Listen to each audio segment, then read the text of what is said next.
नमस्कार।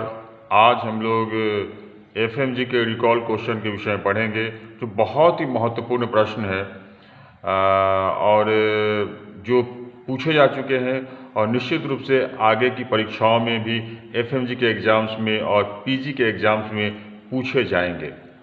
तो ये तो मैंने आपको दे दिया ऐसा गोली जिससे आप पूरा मेरा वीडियो देखिए। ये तो हंसने के लिए है, लेकिन सच्चाई है कि ये बहुत ही महत्वपूर्ण प्रश्न है। आप देखिए और आप जैसे ही वो टॉपिक आप देखेंगे आप समझ जाएंगे कि निश्चित रूप से ये बहुत ही महत्वपूर्ण प्रश्न है। मैं हिंदी में इसलिए बोलता हूँ ताकि सारी बातें साफ साफ आपको भी समझ में आए और मुझे भी समझ में आए। ठीक है, तो टॉपिक है killers distance seen between two muscles. जो किलर डिस्टेंस होता है वो सीन देखा जाता है किन दो मसल के बीच में। तो आंसर तो आप लोग जानते ही हैं, लेकिन फिर भी उसका एक्सप्लेनेशन करना आवश्यक है ताकि आप पूरे वीडियो को देखिए और उससे मुझे लाभ हो और आपको भी लाभ हो। ठीक है, तो हम लोग करते हैं शुरू आराम से तसल्ली से। हमें पढ़ना है किलर्स डिस्टेंस। आप अंग्रेजी में बोलेंगे थोड़ा स्टाइल में, किलर्स डिस्टेंस। तो हमें ये कहाँ दिखता है? तो आप इससे तो स्पष्ट है कि किल मतलब कि मारने वाली बात है, तो यहीं से किल करता है। आपको पता ही है कि दुनिया में कैसे कैसे लोग हैं और यहाँ से किल होता है। तो ये तो पता चल गया कि एरिया यही होगा। ठीक है, अब मसल का पता करना है तो थोड़ा हम लोग फेरेंजियल वॉल के मसल्स के विषय में पढ़ेंगे। क्लियर? किलर्स डिस्टेंस कहाँ होता है? इस एरिया में होगा, स्पष्ट है। अब हम लोग फेरेंजियल वॉल के जो मसल्स होंगे उसके विषय में पढ़ेंगे कि एक्चुअली किलर्स डिस्टेंस कहाँ पे स्थापित है। तो देखिए, तीन तरह का मसल होता है, सुपीरियर कंस्ट्रिक्टर, मिडिल कंस्ट्रिक्टर और इंफीरियर कंस्ट्रिक्टर। क्लियर है? कहीं से कोई समस्या नहीं है।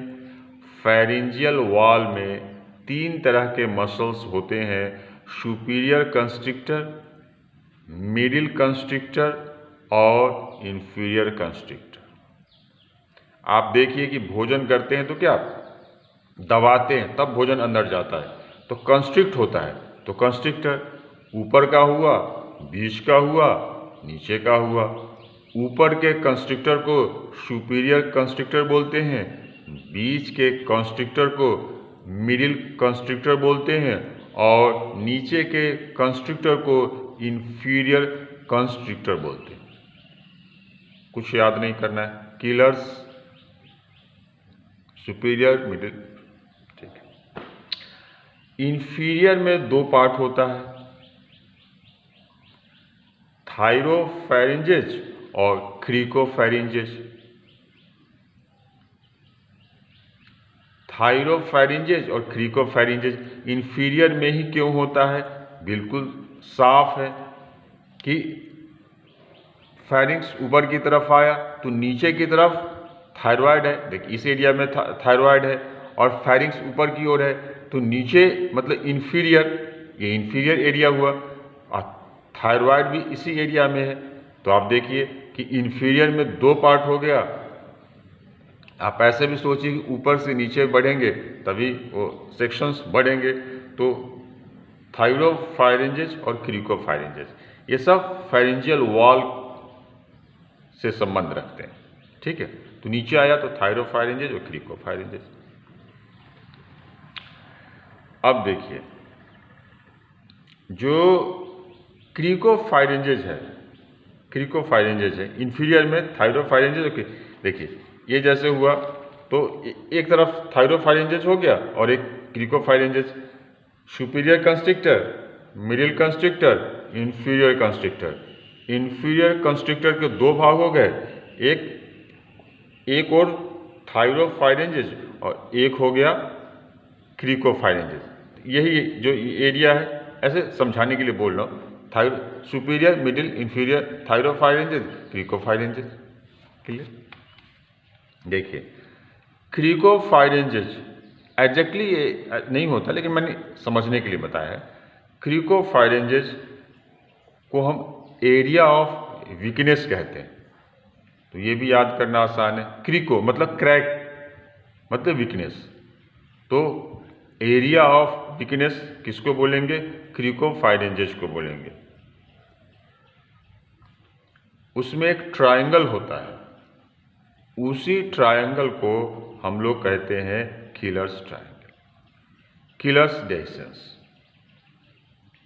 ठीक है, तो ये तो बिल्कुल साफ साफ हो गया।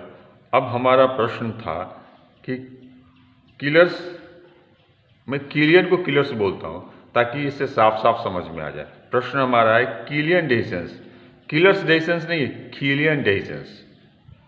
तो हमने याद करवाने के लिए और याद करने के लिए मैंने किलियन को किलर्स डेहिसेंस कहा, तो कोई कन्फ्यूजन नहीं है। ये किलर्स नहीं है, किलियन डेहिसेंस।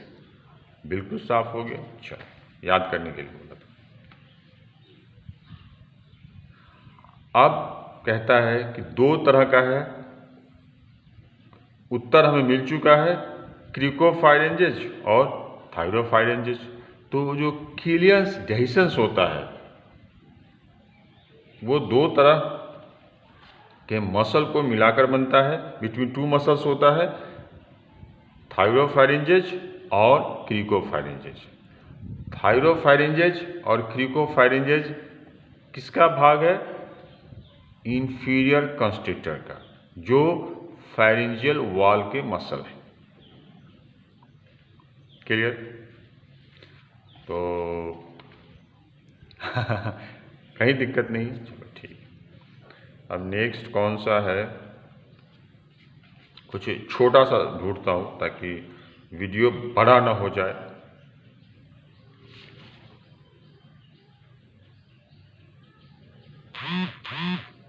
चलो छोटा सा एक है, करते हैं। देखो, कॉर्टिको स्पाइनल ट्रैक, नाम से डर लगता है। ये बात सही है कि मुझे भी डर लगता है कि हमेशा हम याद करते हैं भूलते हैं, याद करते हैं भूलते हैं। तो थोड़ा सा पढ़ लेते हैं। कॉर्टिको स्पाइनल ट्रैक का दूसरा नाम है पिरामिडल ट्रैक। ये एक प्रश्न हो गया। ठीक है, कॉर्टिको स्पाइनल ट्रैक ये डिसेंडिंग ट्रैक है, ये नीचे की ओर आता है। तो नाम से ही स्पष्ट है कि कॉर्टेक्स और स्पाइन, स्पाइनल कॉर्ड पीछे है, तो कॉर्टिको स्पाइनल ट्रैक मतलब डिसेंडिंग ट्रैक है, कोई दिक्कत नहीं है। अब प्रश्न ये पूछता है कि जो कॉर्टिको स्पाइनल ट्रैक है वो कहाँ पे क्रॉस करता है। जैसे यहाँ से शुरू हुआ, यहाँ पे आया, तो ये रीजन जो हुआ, उसके बाद ये नेक का रीजन, यहाँ से नेक का रीजन हो गया, यहाँ से नेक का रीजन हो गया, उसके ऊपर मेडुला ऑब्लोंगाटा होता है। तो मेडुला ऑब्लोंगाटा में क्रॉस करता है। कौन क्रॉस करता है? कॉर्टिको स्पाइनल ट्रैक क्रॉस करता है, ऐसे क्रॉस करता है मेडुला ऑब्लोंगाटा। तो इस साइड का इधर हो जाएगा, इस साइड का इधर हो जाएगा। अब प्रश्न ये पूछता है कि मेडुला ऑब्लोंगाटा में कहाँ पे क्रॉस करता है, उसके ऊपरी हिस्से में क्रॉस करता है कि निचले हिस्से में क्रॉस करता है, ये प्रश्न था। तो उत्तर स्पष्ट है कि निचले हिस्से में क्रॉस करता है। निचले हिस्से में क्रॉस किया और फिर स्पाइनल कॉर्ड की ओर बढ़ गया। क्लियर है? हमने दो पढ़ा, किलियंस डेहिसेंस और कॉर्टिको स्पाइनल ट्रैक के विषय में थोड़ा सा, ठीक है, जहाँ से प्रश्न पूछे गए थे। अब एक और प्रश्न है कि आपको पता ही है कि दो तरह का हेमरेज होता है, एक्स्ट्रा ड्यूरल हेमरेज और सब ड्यूरल हेमरेज। तो जो एक्स्ट्रा ड्यूरल हेमरेज है वो नाम से ही क्लियर है कि अगर आप देखेंगे, जो रेडियोलॉजी में देखेंगे, सीटी स्कैन देखेंगे, तो ये देखिए, ये आप देख सकते हो, देखिए अगर दिखेगा तो, ये एक्स्ट्रा ड्यूरल हेमरेज है। चूँकि ये बढ़ा हुआ है ना, देखिए ये उभार है, तो एक्स्ट्रा ड्यूरल हेमरेज होगा। यही अगर नीचे की ओर हो जाएगा उभार तो सब ड्यूरल हेमरेज कहलाता है।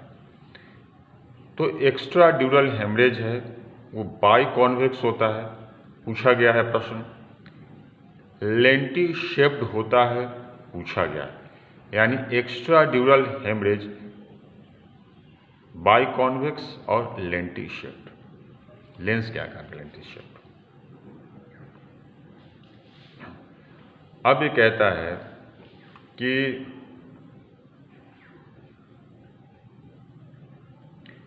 फोरामेन स्पाइनोसम से पास करता है मिडिल मेनिंजियल आर्टरी। ये भी प्रश्न पूछा गया था कि मिडिल मेनिंजियल आर्टरी कहाँ से पास करता है, तो फोरामेन स्पाइनोसम से।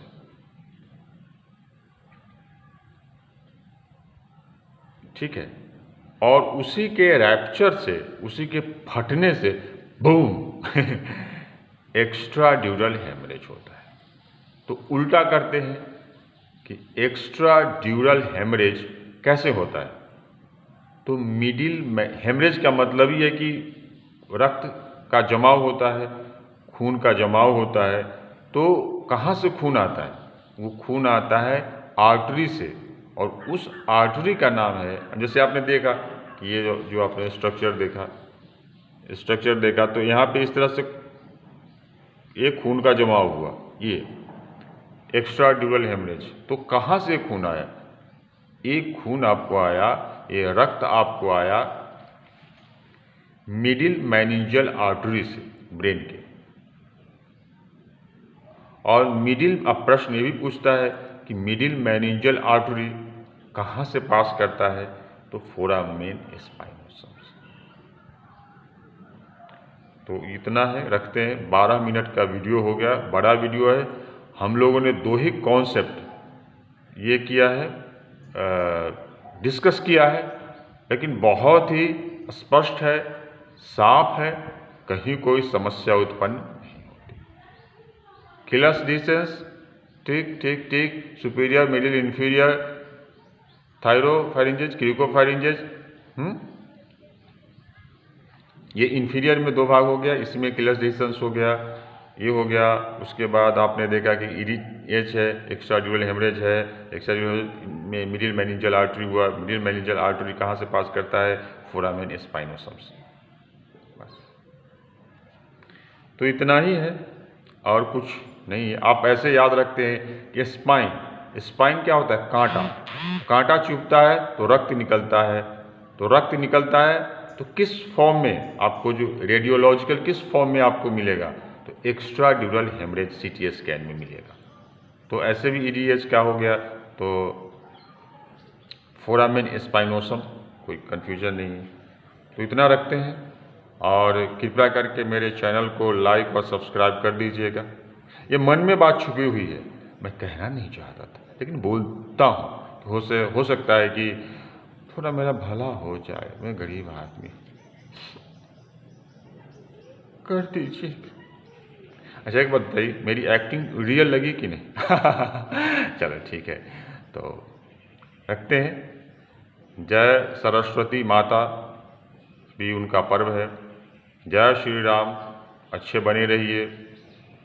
दुनिया कोशिश करती है बुरा बनाने की, आप अच्छे बने रहें, यही आपकी शक्ति है।